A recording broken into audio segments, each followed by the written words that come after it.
नमस्कार दोस्तों। क्या यह कंपनी आने वाले समय में अच्छा रिटर्न्स दे सकती है? कहीं कंपनी पर कोई बड़ा कर्ज तो नहीं रहा हुआ? क्या कंपनी नुकसान में तो नहीं चल रही? क्या समय के साथ कंपनी में से बड़े इन्वेस्टर बाहर तो नहीं निकल रहे? इन सवालों के जवाबों के लिए हमें कंपनी के पिछले कुछ सालों की रिपोर्ट्स का अवलोकन करना होगा। दोस्तों, आपसे एक अनुरोध रहेगा कि अगले 4 से 5 मिनट इस वीडियो को बैकग्राउंड म्यूजिक के साथ ध्यान से देखें, जिससे आप खुद समझ सकेंगे कि कंपनी में कितनी मात्रा में और कितने समय के लिए होल्ड करना एक बेहतर विकल्प हो सकता है। यह कंपनी की प्रोफाइल है, जिसमें कंपनी की मार्केट कैप वैल्यू और अन्य चीजों को दर्शाया गया है।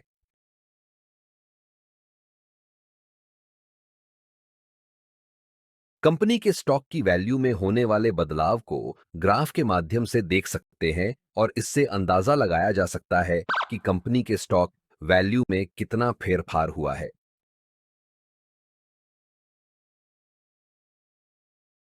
अब यहां पर कंपनी ने पिछले 1 साल में, पिछले 5 सालों में और शुरुआत से अभी तक कितना रिटर्न्स दिया है वह दर्शाया गया है।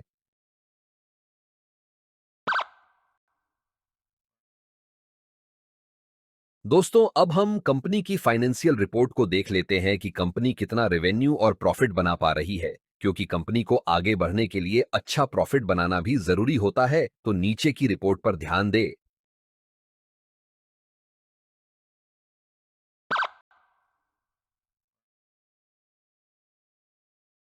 नीचे कंपनी की ईपीएस यानी अर्निंग्स पर शेयर की रिपोर्ट दी गई है, जो कि अगर लगातार बढ़ रही है तो अच्छा माना जाता है, तो इसका अवलोकन करें।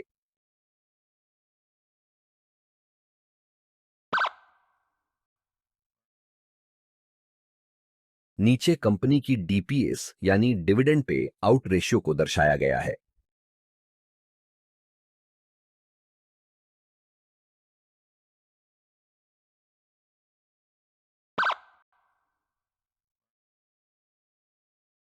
नीचे कंपनी की एसेट्स रिपोर्ट यानी कंपनी की संपत्ति की कीमत में होने वाले बदलाव को दर्शाया गया है, जिससे हम यह समझेंगे कि कंपनी समय के साथ अपनी संपत्ति को बढ़ा रही है या कम कर रही है।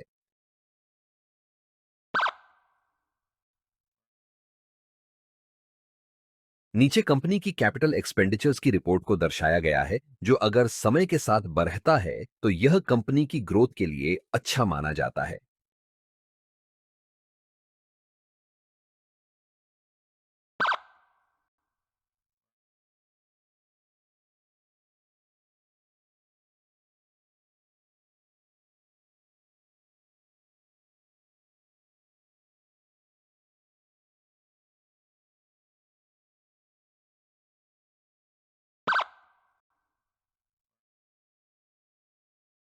नीचे कंपनी के द्वारा दिए गए पिछले 5 डिविडेंड की रिपोर्ट्स का अवलोकन करें और जाने कि कंपनी डिविडेंड के मामले में कैसी रही हुई है।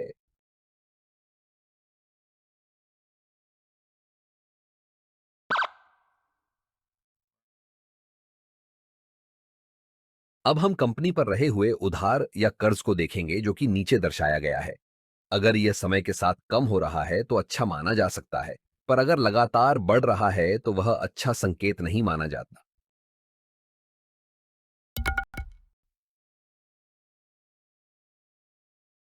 नीचे कंपनी के पास रहे हुए स्टॉक की मात्रा को देखा जा सकते हैं और उसके साथ साथ यह भी देखना जरूरी है कि कहीं कंपनी ने अपने स्टॉक को गिरवी तो नहीं रखा हुआ।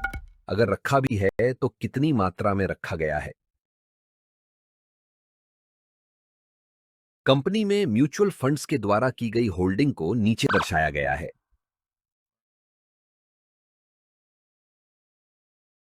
कंपनी में अदर डोमेस्टिक इंस्टीट्यूशंस के द्वारा की गई होल्डिंग को नीचे दर्शाया गया है। कंपनी में फॉरेन इंस्टीट्यूशंस के द्वारा की गई होल्डिंग को नीचे दर्शाया गया है। कंपनी में रिटेल और अन्य के द्वारा की गई होल्डिंग को नीचे दर्शाया गया है। पिछली रिपोर्ट्स के अनुसार कंपनी में बड़े इन्वेस्टर्स कितनी मात्रा में रहे हुए हैं, उसके हिसाब से यहां हम रेटिंग देंगे। क्योंकि अगर कंपनी में ज्यादा मात्रा में बड़े इन्वेस्टर्स रहे हुए हैं तो वह एक अच्छा संकेत माना जाता है, और अगर न के बराबर ही रहे हुए हैं तो वह एक अच्छा संकेत नहीं माना जाता। यह कंपनी के टॉप कॉम्पिटिटर्स को दर्शाया गया है।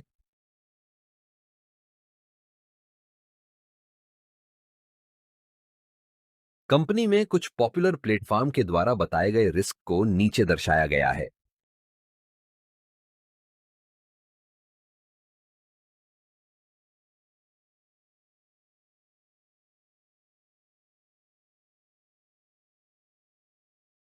ऊपर की सभी रिपोर्ट्स का अवलोकन करने के बाद 5 स्टार में से दी गई रेटिंग को नीचे दर्शाया है, जो आपको कुछ निर्णय लेने में मदरूप हो सकते हैं। तो आपको इस कंपनी के स्टॉक के बारे में क्या कहना है? हमें कमेंट जरूर करें।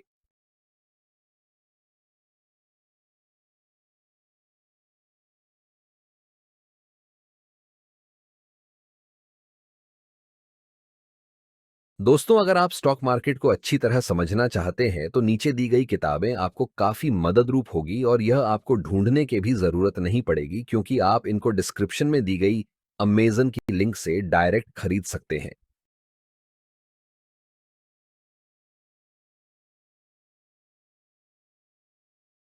कंपनी में निवेश करने के कुछ ऐसे कारण जो कंपनी के स्टॉक की वैल्यू को तेजी से ऊपर ले जाने में मददरूप हो सकते हैं।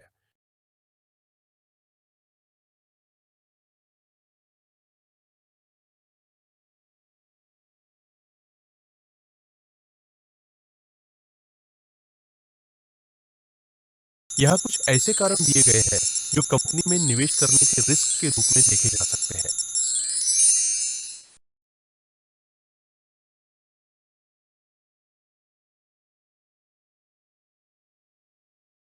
दोस्तों, स्टॉक से जुड़ी नई जानकारी के लिए चैनल को सब्सक्राइब करें और आप कौन से स्टॉक पर वीडियो देखना चाहते हैं, हमें कमेंट करें।